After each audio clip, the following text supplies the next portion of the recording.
అహోబిలం శ్రీ లక్ష్మీ నరసింహస్వామి పారువేట ఉత్సవం ముగించుకొని అహోబిలం క్షేత్రానికి చేరుకున్నారు.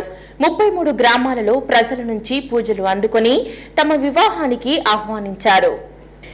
రాష్ట్ర పండుగగా గుర్తించిన అహోబిలం శ్రీ లక్ష్మీ నరసింహస్వామి పారువేట ఉత్సవం అంగరంగ వైభవంగా కొనసాగింది. పారువేట ఉత్సవం ముగించుకొని తిరిగి అహోబిలం క్షేత్రానికి గురువారం చేరుకున్నారు.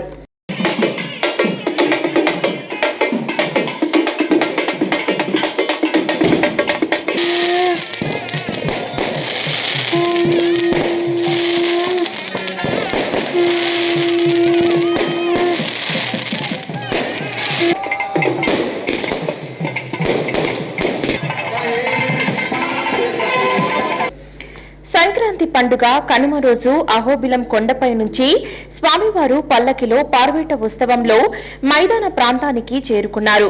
చెంచులు స్వామివారి ఉత్సవంలో విల్లంబులు ధరించి ప్రదర్శనగా కొనసాగింది.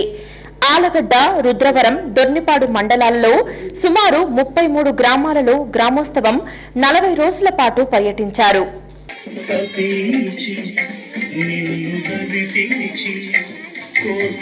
సఫలము చేయుమని సన్ముఖించి తపించి నిన్ను దర్శించి కోర్కె సఫలము చేయుమని సన్ముఖించి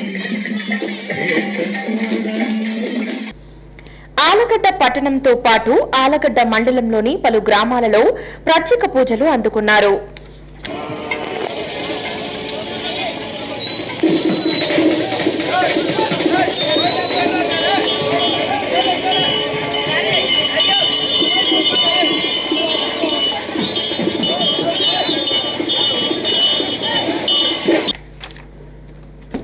నలభై రోజుల అనంతరం తిరిగి శ్రీ లక్ష్మీ నరసింహస్వామి ఉత్సవమూర్తుల పల్లకి అహోబిలం చేరుకోవటంతో పారువేట ఉత్సవం ముగిసింది. స్వామివారి పల్లకి చేరుకున్న ప్రతి గ్రామంలో పండుగ వాతావరణంలో ప్రజలు పెద్ద సంఖ్యలో పాల్గొని పూజలు చేశారు.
హలో అండి, నేను మీ గిరాక్ Sita. Please do subscribe to Nandyala communications.